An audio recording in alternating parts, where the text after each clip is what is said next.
has taken over. Let's go. It's Ferrall. Coast to coast. Steaks, chicks, stacks. You and I are going to make a lot of money. It's Ferrall. Coast to coast.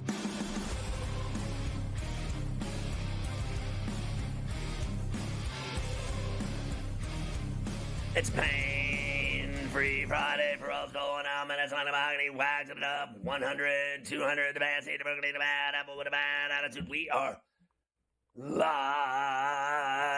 in New York City. The Big Apple. Ooh. People dressed in plastic bags to break the Travis. Some kind of fashion trigger ups doobie. Along with the Tutty and Tater King himself, finally. The originator of the Aisle Seat podcast and the rights holder for the Sheet of Integrity. It's Carver High this afternoon, ladies. Mafia is running it along with Luke. I am your father. The rundown for this puppy. We got a double shot with Morency from Vancouver, BC. This very hour, second hour, Dr. Shivago, you see him there, styling. He wanted to do a show last week from a mountain resort up in Aspen, and we weren't having it with his, connectivity problems. You should get AT&T or something, son. You need to be connected, son. Don't be trying to call us from no mountain village, from some ski lodge, son, or some cabin in the woods, son, up on a cliff. Don't be trying to play it faster on us there, Dr. Shivago. Don't be doing that, because we will turn on you, like I said. Plus, in the, I believe it's the final hour, the one and only Jerry Palm from CBS Sports, the bracketologist and the college football genius. What's there left to talk about there other than who he thinks is going to win those two games? We know who we think are going to win at least one of those games. Actually, I think I know who's going to win both games, Carver High. 1, Notre Dame. 2, Ohio State. And there's your national championship game. And Marcus Freeman, I told you earlier, is as gold as those helmets these days in South Bend. He certainly is, Scotty, that's for sure. Happy Friday here on C2C. Happy New Year as well. I have not seen you. Happy New Year, 2025. The whole deal. And yes, Notre Dame had to wait a day due to the unbelievably tragic situation that happened there in New Orleans over New Year's Eve night. But they got the job done down in the Bayou against Georgia. Big win. And let's just call it like it is, Scotty. They beat their ass. They beat Georgia up. They beat their both ass. Physically, on the line. The defense dominated. The kid, Gunnar Stockton, was awful. They forced them into turnovers. And Notre Dame offense really, they didn't have to do much, but they did enough. I thought Leonard was great, picking up some of those first downs with his legs. And the Irish will head to South Beach next week to face Penn State with a chance to go to the national championship game. I know you talked yesterday, Ohio State and Texas will play in the other game. And I got to tell you, all this nonsense we talked about, who deserves this, who deserves that, 12-team playoff, you got 4 pretty big brands of college football that are going to be playing in this thing next week. And I'm sure the television people love that. I know I love it. Well, I think that you and I hit 3 of the 4 spreads of these games. We started with Penn State on New Year's Eve. And then we hit Arizona State in 13. Then we hit I lost Oregon. They forgot to show up for the Rose Bowl. That was the most embarrassing Rose Bowl performance I have ever seen by any team in its 111 years of existence. I have gone to 20 Rose Bowls, and I have never seen a team perform worse than Dan Lanning's Oregon Ducks, who did not show up to play, and they got trucked by Ohio State. But I did hit Notre Dame. You and I were on Notre Dame for 3.5 weeks. We never veered off course that Notre Dame would beat Georgia because they were not able to start a quarterback with any skill. The fact that I had to listen to this guy, Kirby Smart, tell me that his quarterback was coached by his father, who gives a rat's ass that he was a coach's son? Honestly, that's the dumbest thing I've ever heard. I'm serious. And then I already saw all I needed to see when I saw him play in the conference title game. I thought that he was horrible.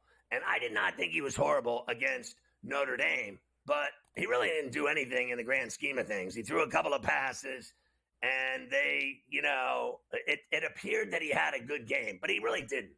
And they racked him up a few times and hit him, and he fumbled. I thought the play before the half, the field goal, then the strip sack recovery. One play later, Riley Leonard threw his one touchdown in the game because Riley Leonard did nothing in that game except he ran for 80 yards. I'll give him that. But he sucked too. And I'll say this, and then the kickoff of the second half, are you kidding me? The kickoff, they go 98 yards. I mean, that was game over right there. And I loved every minute of it. I'm sick and tired of hearing about Georgia and Kirby Smart. He's the new Dabo. Now he's going to find out the hard way what it's like to not win 12 games, to not win 11 games, start winning 10 games, and they'll ride him out of Athens like a pony at the rodeo. No doubt. And he did a little bit of crying from Kirby after the game yesterday. Oh, what a shame. It was very rare, but he got outcoached by Marcus Freeman. And I said this to you before the show. I said this yesterday. That is the biggest win for Notre Dame since the Holtz days. None of these guys who have been there since Holtz left has won a game as big as Freeman won last night. Now, he's still got more work to do. They didn't win the national title last night. Got to go and get to the championship game, beat Franklin next week. But Marcus Freeman, Scotty, took him 3 years to get a win bigger than Kelly had and didn't have in 10. Kelly in 10 years did not win a game as big as Marcus Freeman won last night. Let's forget about it. He chose his path. He chose to go to LSU, and that did not go well, and it hasn't gone well, and I could care less about him. I'm done listening to him pounding tables and crying and everything else. They won their ball game that didn't matter at all. Congratulations. No.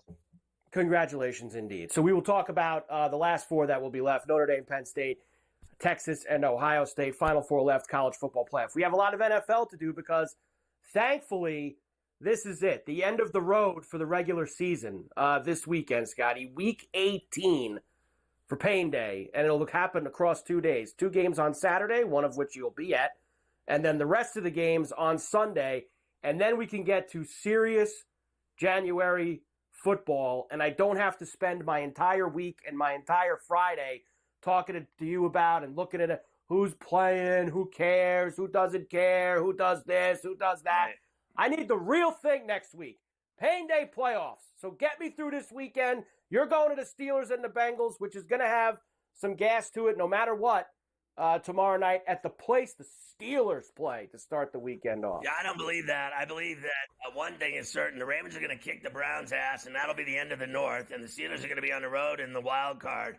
That's all there is to it. Secondly, I have a friend that's been trying to place a hex on my trip. Ooh. He started giving me, they're canceling flights to Pittsburgh because of the sub-zero weather that's headed to the Steel City, and they're canceling flights. They are not canceling my flight. I'll tell you what, it's an hour flight, and let me tell you what time's the flight? I have flown in there to do NHL play-by-play games in snow. I have flown in snow with snow on the runway, with snow in the air, and they still landed in Pittsburgh. All it's going to be tomorrow in Pittsburgh, there's no snow. It's freezing cold. ass. It's going to be -10 with the wind chill. So effing what? Have you ever heard of whiskey? Because I have. I am going to drink whiskey, and I'm going to wear my winter boots and my electric gloves, and I am going to party, and I am going to go to the game, and I am a grown man. I'm 40.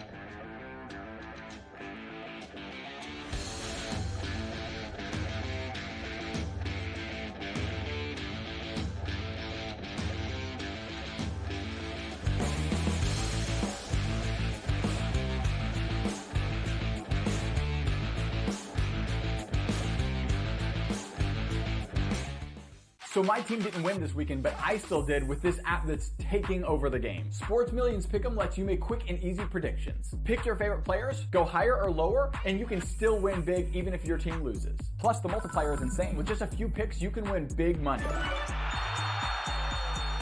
So get on it. They've got a welcome bonus to help you start off your winning streak.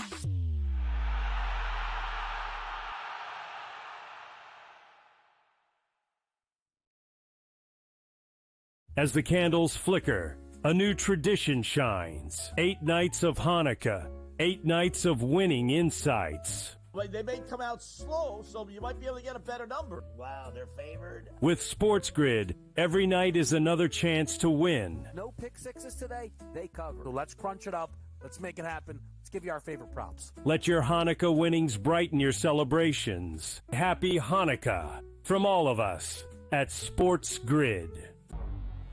Two guys that can do it all. Too much electricity this morning. This is a good time. We're having a lot of fun. I had to do a triple take. Ka-ching! Why? Because of parity. I didn't mean to offend. Yeah, it's not going to happen. Load management is a dirty word. Let him rip. You know what?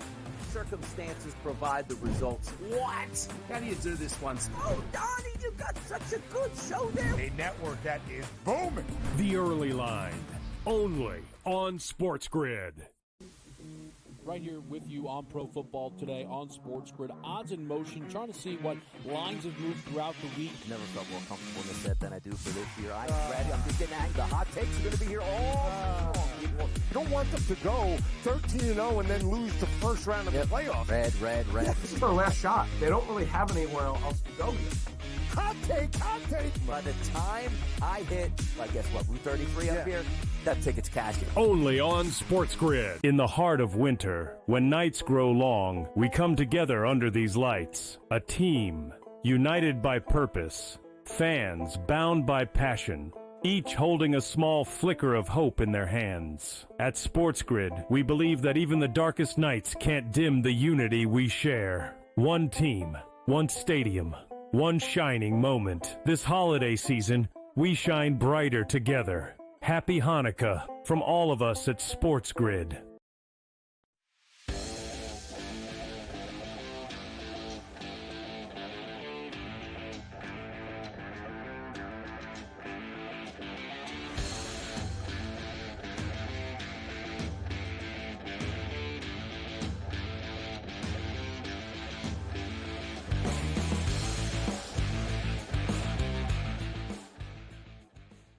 I'm a man. I'm 40 plus 20. Anyway, Sports Rage is every night at 10 Eastern. Catch that. And then if that's too late for you because you pass out, you can always watch a double shot with Morency on Coast to Coast every day from Vancouver. Morency and I were just discussing several shows on TV that have disappointed us, and they are numerous. We were all into Landman, and now it's turning into a disaster. We were all into Tulsa King, disaster.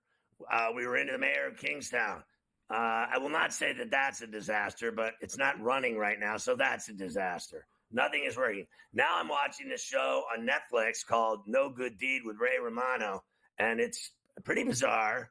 There's a lot of crazy stuff going on with it. I'm still with it. It's 8 episodes. I'm on number 4, and I am still hanging in there with that one. I cannot tell you, Morency, how bad television has gotten, including the streaming networks with their shows that they put on. They all suck.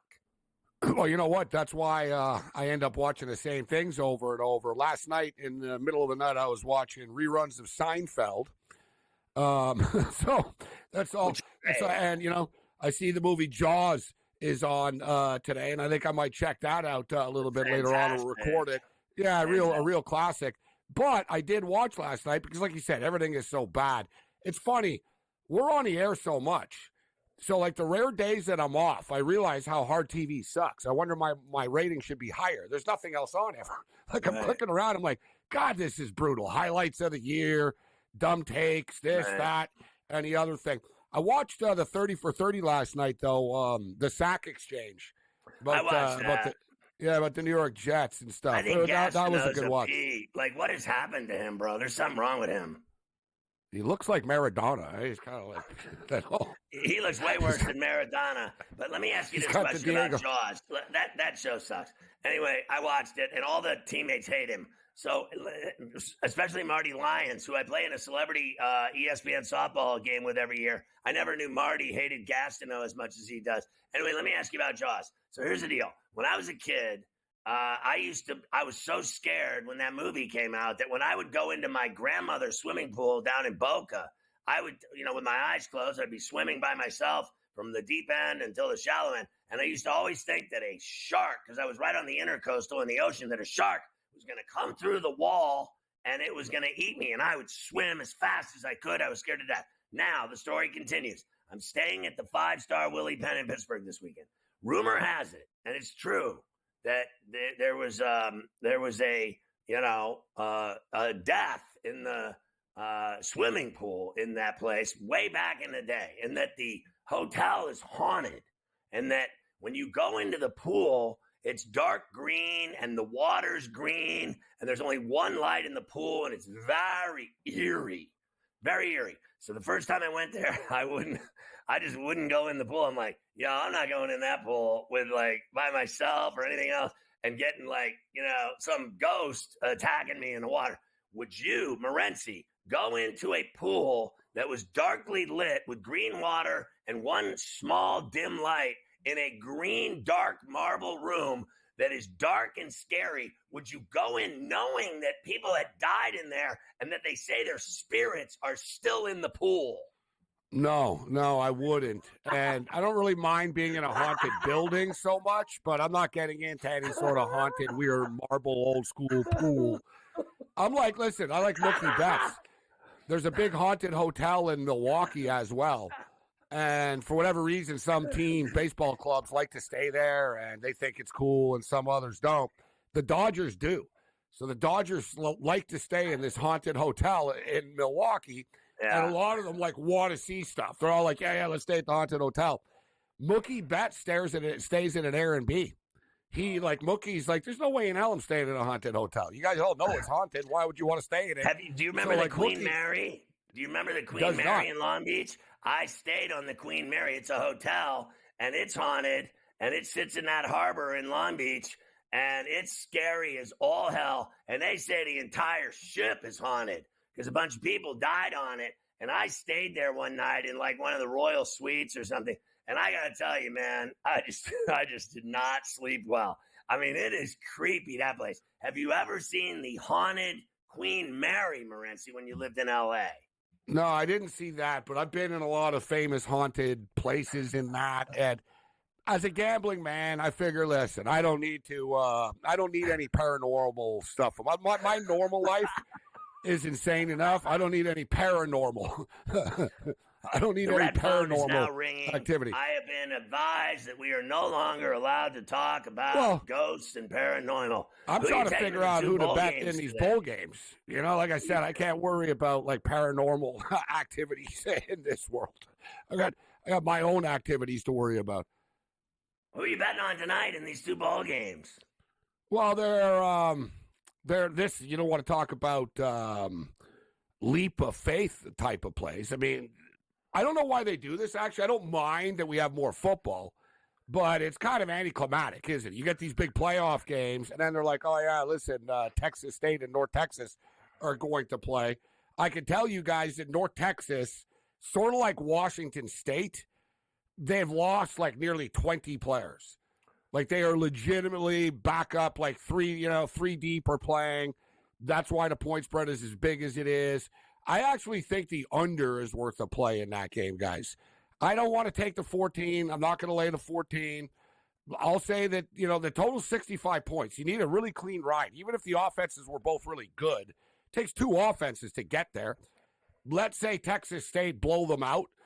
They're not going to win 66-7 or anything like that. So I actually think the total's too high.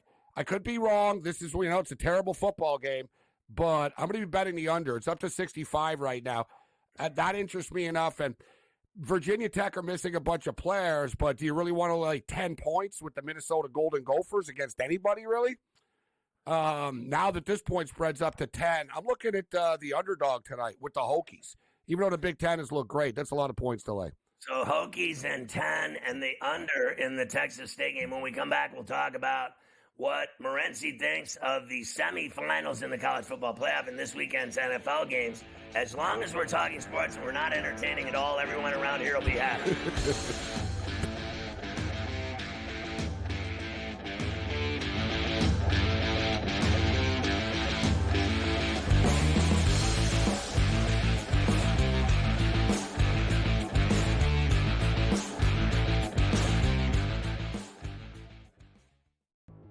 We'll be right back. It's time for a SportsGrid 2-minute drill. Time now to play a little buy or sell.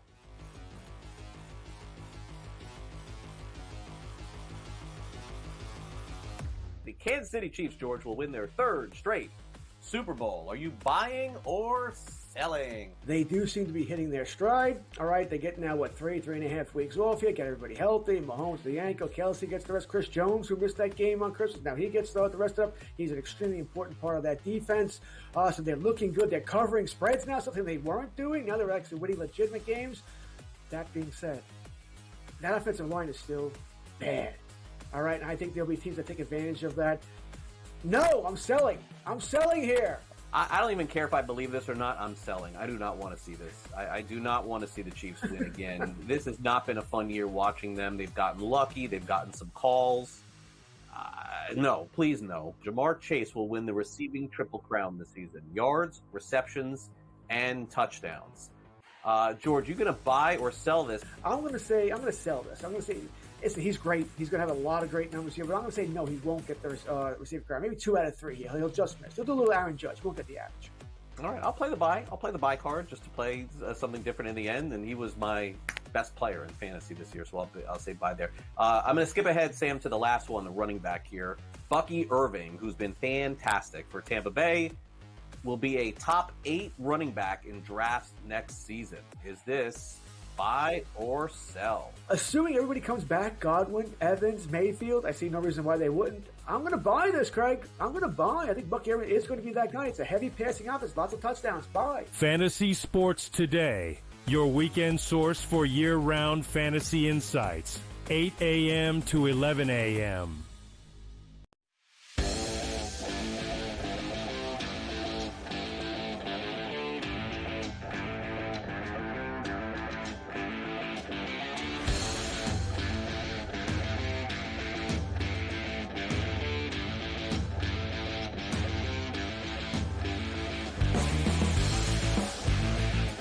Legendary Mick Aussie just let me know that Jaws is not far-fetched at all, especially in South Australia, where people are constantly being eaten alive by sharks. God bless Mick Aussie. Moving into sports quickly here before I'm in any further trouble with the red phone. We want to know who Morency likes in the national semifinals next week on Thursday and Friday. Well, we still have time to really, break it down and make our final decisions. But normally your initial gut instinct is the way to go. And I'm not saying this because this is what we saw last, but I think Notre Dame will get by Penn State. Really, are we going to end up with an all Big Ten final? And even though I'm a Michigan fan, and it somewhat pains me, yes and no, because even if Ohio State win the championship, they didn't beat Michigan. And it's going to bother them. So, even though they win, Ryan Day will be standing up there getting the trophy, and it'll still eat them alive. So that's my consolation. But I don't see how anyone stops Ohio State, at this point. They are the most talented football team. They're the deepest team of all these teams left, right? Notre Dame and Penn State are so similar. They both have really, really good defenses. I don't know whose defense is better. I think Notre Dame's defense is awesome. I think Penn State's defense is, top tier as well. Both their offenses. I mean, let's not kid ourselves, right? Notre Dame didn't do much against Indiana on offense. They had the 98-yard touchdown run. They've been good at maximizing their big plays and then sort of coasting after. What did they do yesterday? I mean, that football game turned. It was 6-3. If Georgia just hands the ball off, goes to the half 6-3, who knows what happens? Instead, you get a quick 17-point swing in like a minute, and it just turned the football game upside down. And there's no excuses. They were the better team than Georgia. But in the big picture, I think Ohio State are going to be the ones that win the national championship. Yeah, they're like an NFL team. They're like an NFL team. They're loaded. They have the best roster, and there's something about Michigan. I told you, Scott, and we've talked about this. I've talked about this for years. Michigan get in their head so much. When they play other teams, they just play football, right? They just play football. They don't get nervous. They don't get uptight, and you see what happens. They just roll you, right? I mean, and they're so deep as well. I mean, you got Junkins. You've got Travion Henderson. You've got Jeremiah Smith, who's unstoppable. Their defense is elite, right? There's nothing really not to like about them. And people criticize Ryan Day for not being able to beat Michigan, but Ryan Day is a good football coach. He doesn't lose a lot of games. So they're 2 wins away. I'm hard-pressed to believe that Ohio State aren't the ones hoisting the trophy, Scott. All right, so tomorrow, Ravens and Browns, Steelers and Bengals. What do you think? I'm going to that sub-zero Steeler game. I really want to take the Cleveland Browns plus 20 points, man. It's just so many points. It's, I'm not a fan of the last week of the National Football League for betting purposes. It's like these bowl games, right? It's like, well, the point spread's so high. It's worse. Yeah, who's playing, who's not playing, who's trying. So the Steelers and the Bengals, I hate to do this to you because I know you're going to the game, but I think the Bengals are going to pull it out. I don't think the Bengals probably end up falling short, not making the playoffs, but I think this is going to be a fun football game. Like, I'm looking forward to watching this one. The first one is kind of anticlimactic. They're not losing 4 in a row. They're not losing 4 in a row. They're going to win. Somehow they're going to win the game. I think Justin Fields is playing. Let's go to Sunday. The biggest game is the Lions hosting the Vikings Sunday night. I like the Vikings in that game. It's obviously a toss-up. It's such a massive game, man. As far as the loser's going to fall to the 5 seed. And in the last 49 years since we've been in this seeding format, going back to 1978, there's been 49 teams that have made it to the Super Bowl as the 1 seed. There's been 3 teams that have made it to the Super Bowl as the 5 seed. Says it all. Says it all right there. Like, what a difference. I think it's ridiculous that it doesn't matter. Like, if you have a better record, you should have a higher seed, whether a team won a division or not, right? People are complaining about the college football seeding system. The NFL is whack as well. It just is. Like I said, the loser of this game is going to fall to the 5 seed and have to go on the road. So I lean with the Vikings in that game. I'm taking the Kansas City Chiefs backups plus double-digit points against the Broncos. And I say that the Buffalo Bills backups are able to beat the New England Patriots starters. Give me the Buffalo Bills minus 2.5. All right, perfect. We should have an interesting weekend of football, both Saturday and Sunday, no doubt about it. Next weekend against real, baby. Thanks, Scott.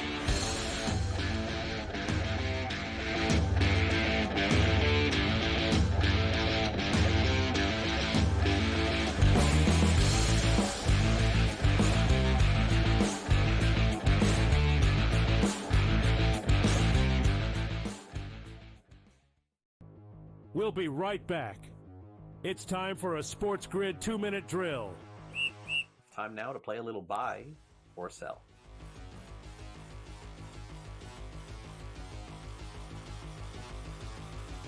The Kansas City Chiefs, George, will win their 3rd straight Super Bowl. Are you buying or selling? They do seem to be hitting their stride. All right, they get now, 3.5 weeks off here, get everybody healthy. Mahomes the ankle, Kelsey gets the rest. Chris Jones, who missed that game on Christmas, now he gets the rest of it. He's an extremely important part of that defense.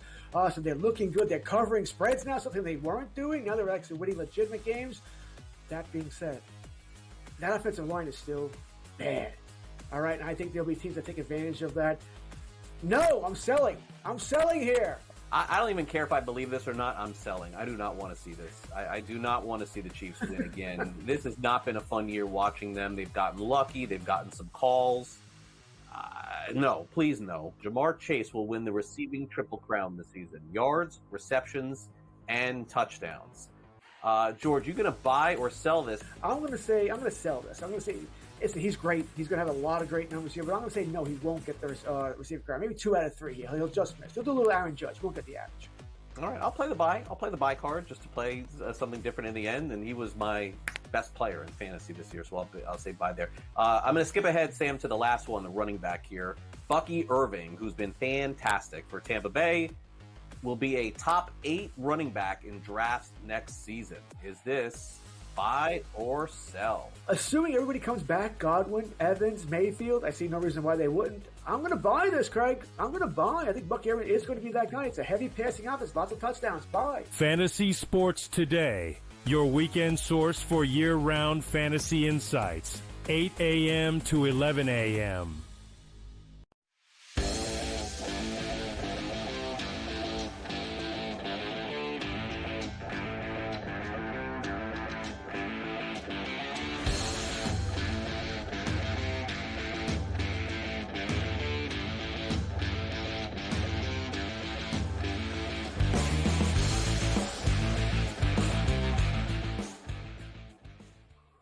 All right, we go back to the playoff games, and Notre Dame beat Georgia 23-10.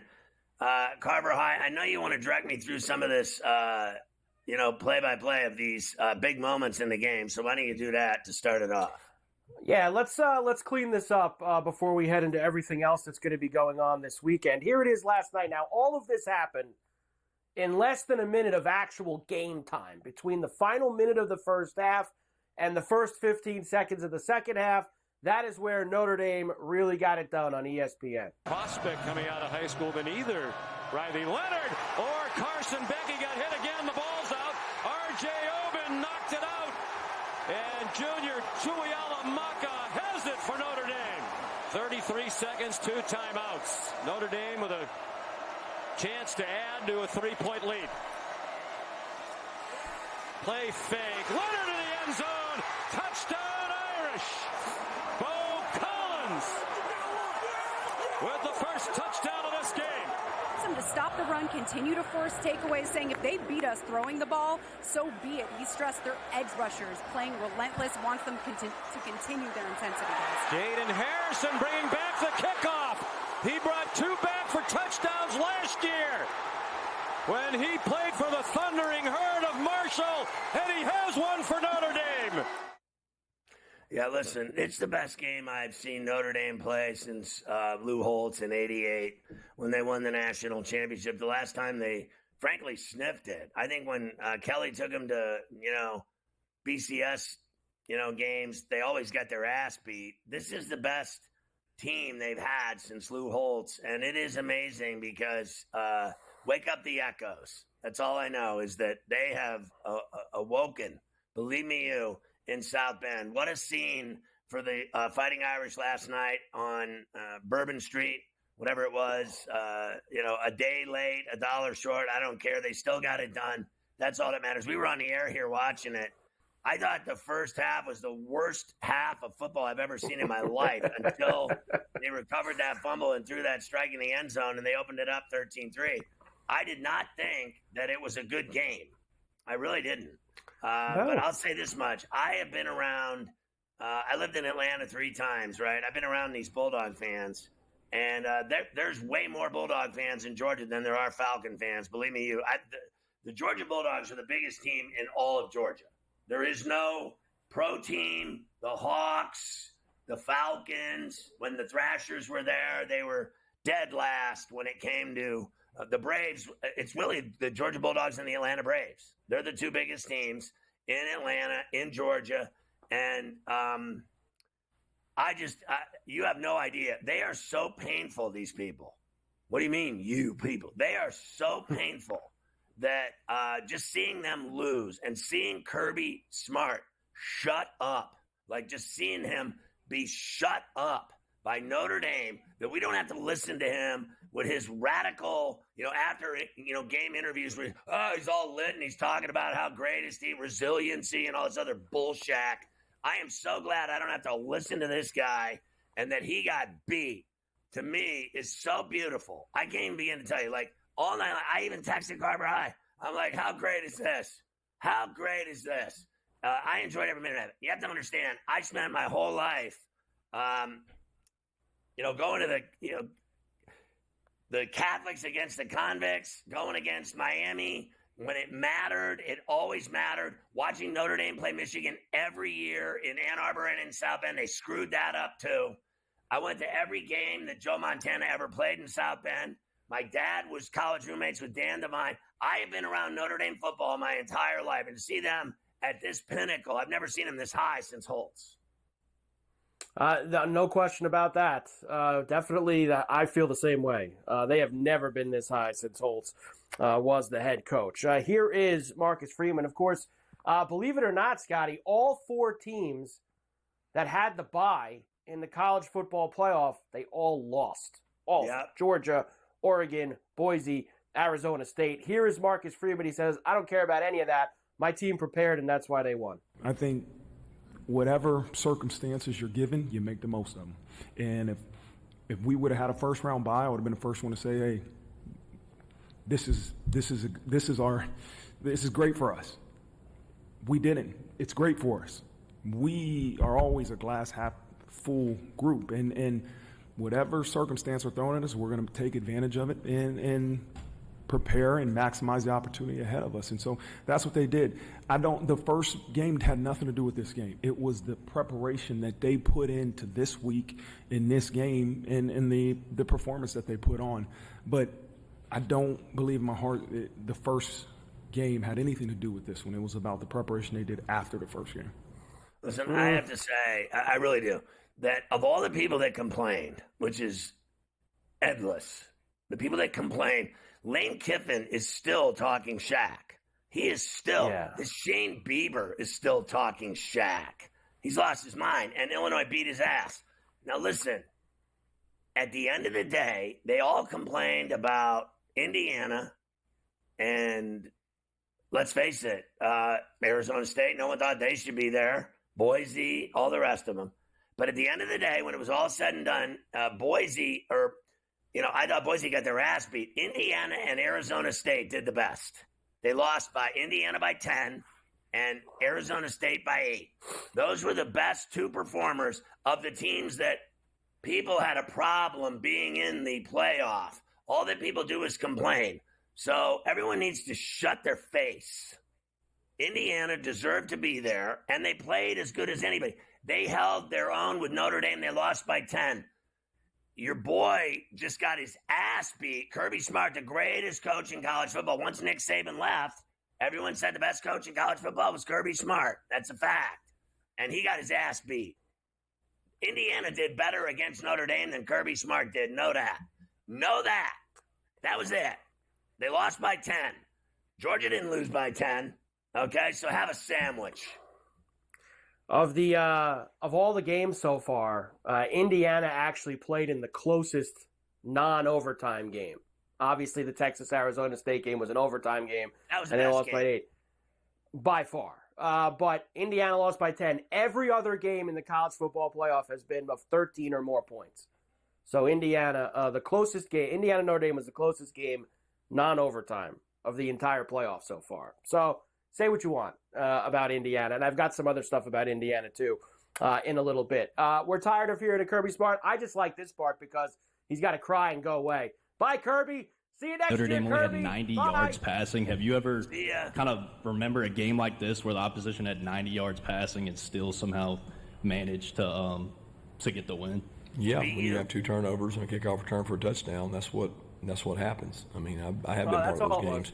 Been part of really good defenses, and they stop people, and we weren't able to get a lot going. And the turnovers are the difference in the game, guys. It's not an exact science. I mean, you should know when you turn it over twice and they return a kickoff for a touchdown, you're not going to have a lot of success. And the first turnover led to the score touchdown before the half that buried them. And then you come out and run back a kickoff 98 yards. Game over. That was it. There was no coming back from that after that kickoff return to start the second half. Favorites are 8-0 straight up in the college football playoff and 7-1 against the spread in the college football playoff. Arizona State, obviously the only team that is covered. That was a dog. So that sets us up next week. You. Did you think that Arizona State non-targeting call was the worst call you've seen in college football the entire year? Yes. Without question. I could not believe. A defenseless receiver, and he smashed in the skull to soul. It was so bad. And the fact that they reviewed it, came back from the break and said there was no targeting, that was absolute bullshit. Those are the plays that make you think, man, are these games fixed? Like, those are the ones that make you think about it when they come back like that. You got that right.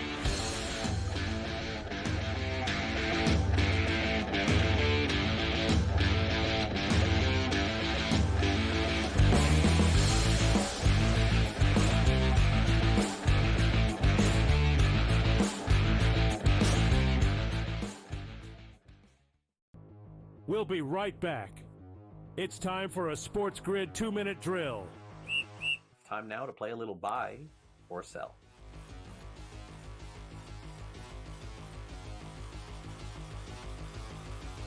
The Kansas City Chiefs, George, will win their third straight Super Bowl. Are you buying or selling? They do seem to be hitting their stride. All right, they get now, 3.5 weeks off here, get everybody healthy. Mahomes, the ankle, Kelsey gets the rest. Chris Jones, who missed that game on Christmas, now he gets the rest of it. He's an extremely important part of that defense. So they're looking good. They're covering spreads now, something they weren't doing. Now they're actually winning legitimate games. That being said, that offensive line is still bad. All right, and I think there'll be teams that take advantage of that. No, I'm selling. I'm selling here. I don't even care if I believe this or not. I'm selling. I do not want to see this. I do not want to see the Chiefs win again. This has not been a fun year watching them. They've gotten lucky. They've gotten some calls. No, please no. Jamar Chase will win the receiving triple crown this season. Yards, receptions, and touchdowns. George, you going to buy or sell this? I'm going to sell this. I'm going to say, listen, he's great. He's going to have a lot of great numbers here, but I'm going to say no, he won't get the receiver crown. Maybe 2 out of 3. He'll just miss. He'll do a little Aaron Judge. He won't get the average. All right, I'll play the buy. I'll play the buy card just to play something different in the end, and he was my best player in fantasy this year, so I'll say buy there. I'm going to skip ahead, Sam, to the last one, the running back here. Bucky Irving, who's been fantastic for Tampa Bay, will be a top 8 running back in drafts next season. Is this buy or sell? Assuming everybody comes back, Godwin, Evans, Mayfield, I see no reason why they wouldn't. I'm going to buy this, Craig. I'm going to buy. I think Bucky Irving is going to be that guy. It's a heavy passing offense, lots of touchdowns. Buy. Fantasy Sports Today, your weekend source for year-round fantasy insights. 8 a.m. to 11 a.m.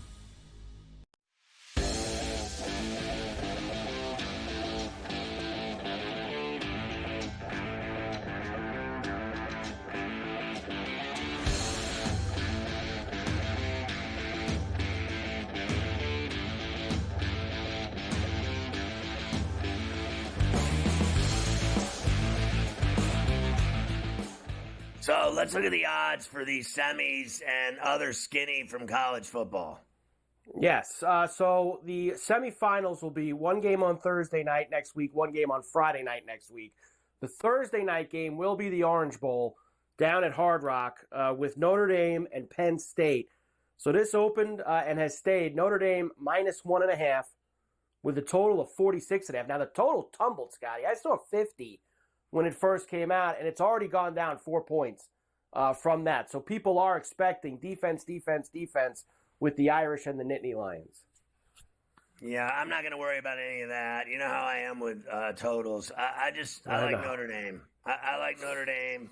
That's the problem because I want Notre Dame to win so bad that I'm scared to death to lay 1.5 with them because I think Penn State's legit. And we have always said on this show that they have a red carpet ride through this thing. Penn State's got the easy track. And here they are. And I do not believe it's going to be easy for Notre Dame to beat them. I think Penn State can win. And I'll say this, and I'm afraid to say it, but I'm going to say it anyway.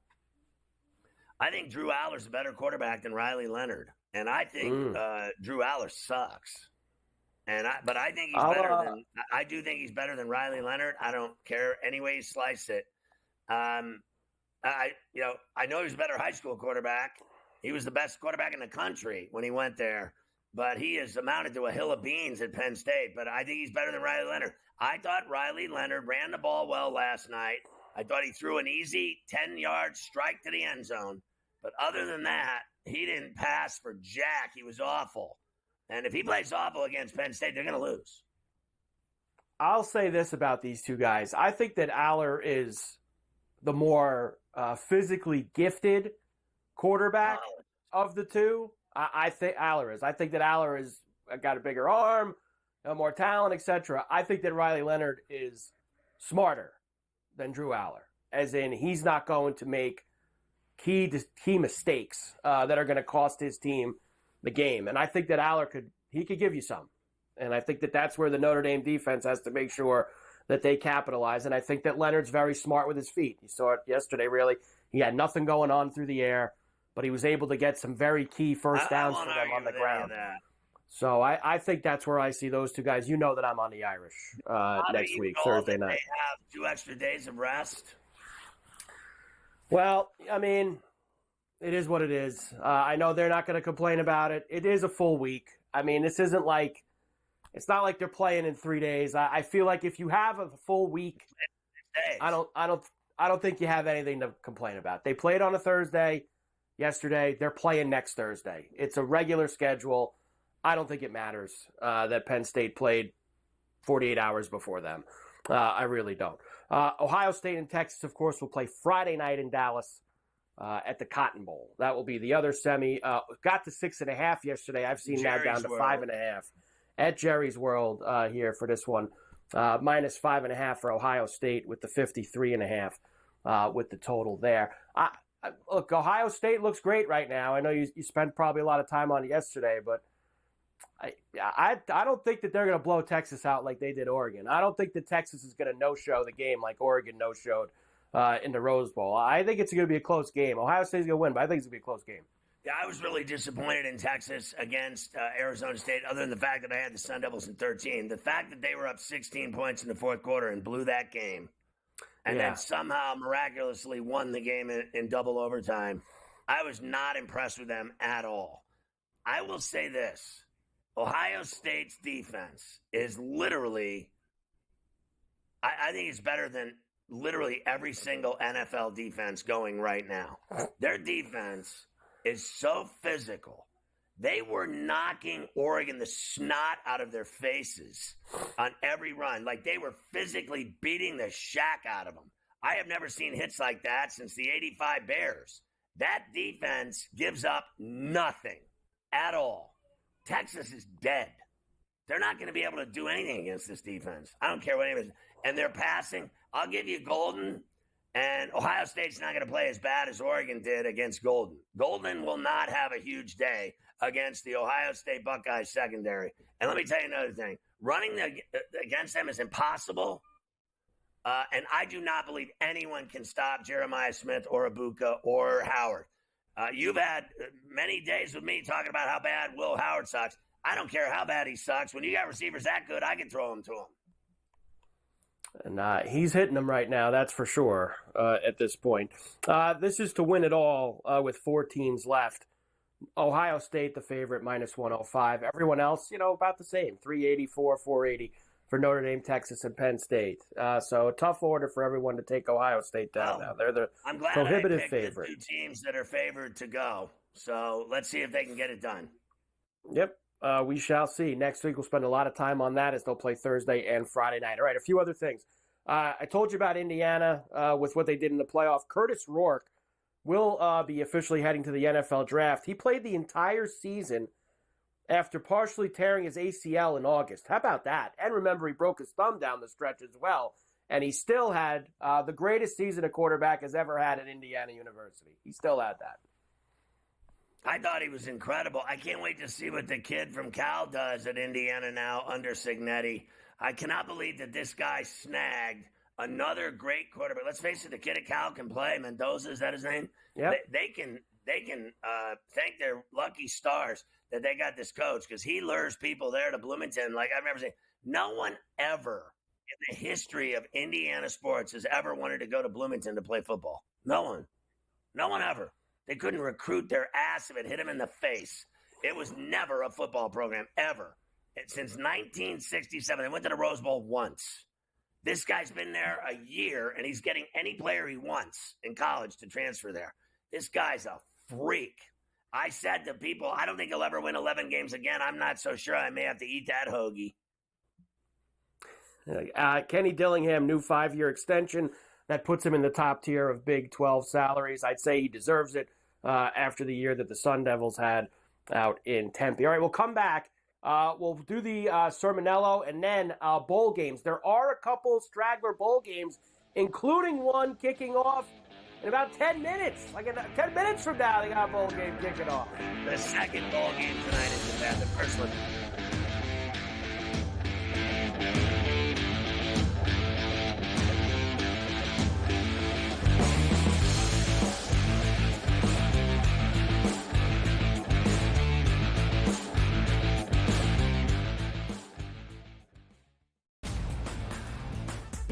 a lot of bowl games. I love all of them. Even if you don't like bowl games, you got to love the Pop-Tarts Bowl and what it means for college football. Who doesn't get excited for Pop-Tarts? But also, this is one of those where, Ben, I guess you could put your kids through college. Miami doesn't care about bowl games. They don't ever win those. Miami was a favorite, so they usually go take the Iowa State Cyclones. Miami doesn't play any defense whatsoever, so you automatically just bang the total. The Early Line. Only on SportsGrid. How do you find some of this great talent that you've brought in, who are still early in their career, might not have a ton of tape on them yet? I've been around this business, man, for almost 20 years. So a lot of these guys will tell you that I popped into a lot of gyms, sparred, or just worked on the side, or, kind of worked out, just watching. I've always loved this sport, man. I think it's the greatest. And we want to continue to put on the next up-and-coming superstars. We know we got them. Only on SportsGrid. Anyone that's been to a sporting event, the atmosphere before a game, I think Game Time Decisions has that same exact atmosphere. This is our arena.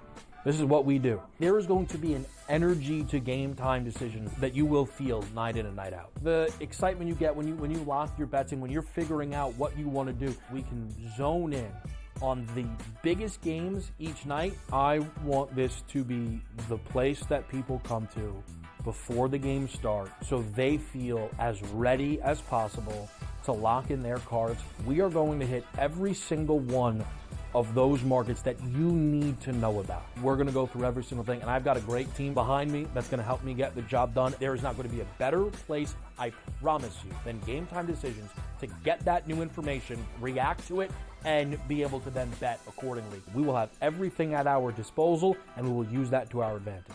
I'm Kevin Walsh. Tune into Game Time Decisions from 6 to 8 p.m. Eastern on SportsGrid.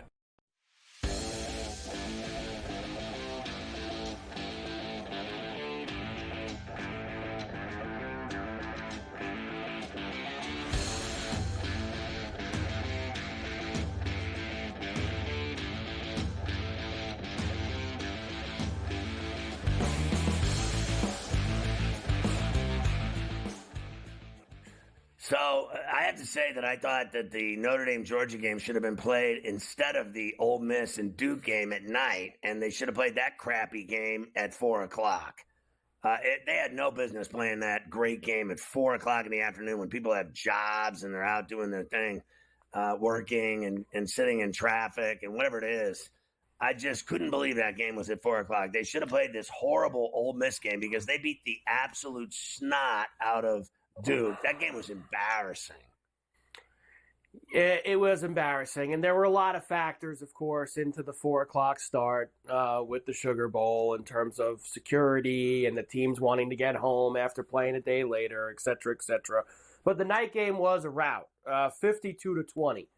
Ole Miss beat Duke's ass in the Gator Bowl. So that one is, we put that to bed. Lane Kiffin was still running his mouth, but you lose. You didn't make the playoffs. Shut up already, that's how it bro. goes. You're like a child. He's such a. I mean, I've never seen a grown man head coach behave like such a child. He was way worse than Bieber, whatever his name is.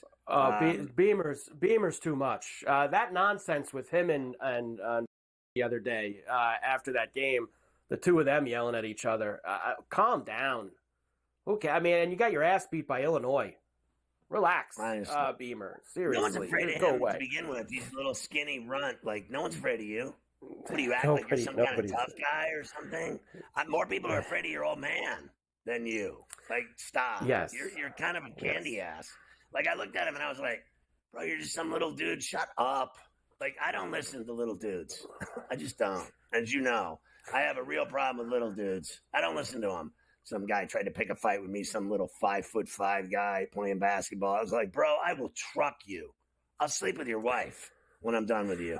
Honestly, I'm enormous. Is there anything worse than that Beamer guy acting like he's some kind of tough guy? Like, stop. No. And he complained about not being in the playoff, too, until the cows came home. Then he lost to Illinois. Honestly, shut up. That's it. I agree. We have the First Responder Bowl, which starts in about 5 or 10 minutes. They should respond and cancel the game. Be a first responder and cancel the game. North Texas against Texas State, and they're going to play in Dallas here. coming up. This has now gotten all the way up to, I'm seeing 15 now for Texas State, as it feels like North Texas had to get guys off the street to field a team. 66.5 I have this total up to.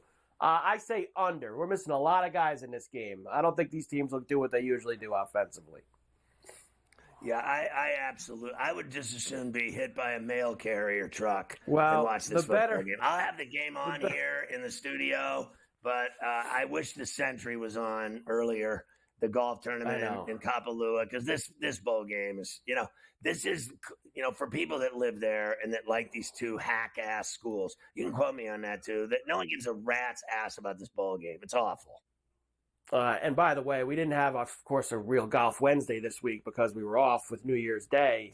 Next week, Golf Wednesday will start with the Sony, but I did tweet it out. Tom Hoagie, 65-1 first-round leader at the Kapalua yesterday. So that was a win for me. Good way to start the golf season here on 2025. We do have the Mayo Bowl tonight between Minnesota and Virginia Tech. Minnesota minus 9.5. 42.5 the total. Mayo Bowl. Seriously, I'll give you this. It's way better than this crappy game that's about to start. I'll give you that. But there is no person on earth that I know of that's going to watch this game over the Knicks and Thunder. Even though I am convinced now, fully locked in and engaged, that the NBA sucks ass. I watched that Celtic T-Wolves game last night in Minneapolis at Target. And it took literally 10 minutes before I had to dive off and watch No Good Deed with Ray Romano instead, because here's why. They shot 57 shots with 8 minutes left in the second, and 39 of them were threes. And I mean to tell you, it was a brick mortar convention. Like, I was watching more bad shots than I've ever seen in my life. And then I tweeted out, Bob Knight was right. The three ball will ruin basketball. I mean, this is what it's done. People want to know what's wrong with the NBA. What's wrong with the NBA is they shoot 75 threes a game and they make about 20 of them. It is so awful watching them chuck threes. And you've said it before, you can't even tolerate the regular season. And I love basketball way more than you. And I play basketball every day of my life. And I cannot watch the NBA anymore because it is such a travesty of a mockery of a sham.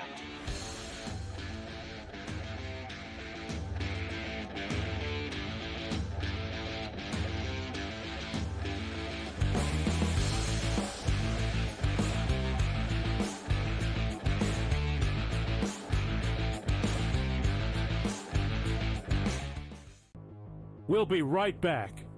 It's time for a SportsGrid 2-minute drill. Time now to play a little buy or sell.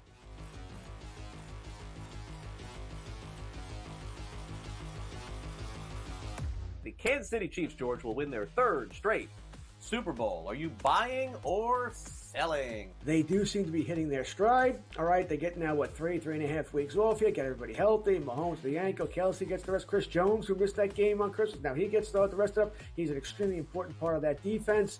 So they're looking good. They're covering spreads now, something they weren't doing. Now they're actually winning legitimate games. That being said, that offensive line is still bad. All right, and I think there'll be teams that take advantage of that. No, I'm selling. I'm selling here. I don't even care if I believe this or not. I'm selling. I do not want to see this. I do not want to see the Chiefs win again. This has not been a fun year watching them. They've gotten lucky. They've gotten some calls. No, please no. Jamar Chase will win the receiving triple crown this season. Yards, receptions, and touchdowns. George, you going to buy or sell this? I'm going to sell this. I'm going to say he's great. He's going to have a lot of great numbers here, but I'm going to say no, he won't get the receiver crown. Maybe 2 out of 3. He'll just miss. He'll do a little Aaron Judge. Won't get the average. All right, I'll play the buy. I'll play the buy card just to play something different in the end, and he was my best player in fantasy this year, so I'll say buy there. I'm going to skip ahead, Sam, to the last one, the running back here. Bucky Irving, who's been fantastic for Tampa Bay, will be a top 8 running back in drafts next season. Is this buy or sell? Assuming everybody comes back, Godwin, Evans, Mayfield, I see no reason why they wouldn't. I'm going to buy this, Craig. I'm going to buy. I think Bucky Irving is going to be that guy. It's a heavy passing offense, lots of touchdowns. Buy. Fantasy Sports Today, your weekend source for year-round fantasy insights, 8 a.m. to 11 a.m.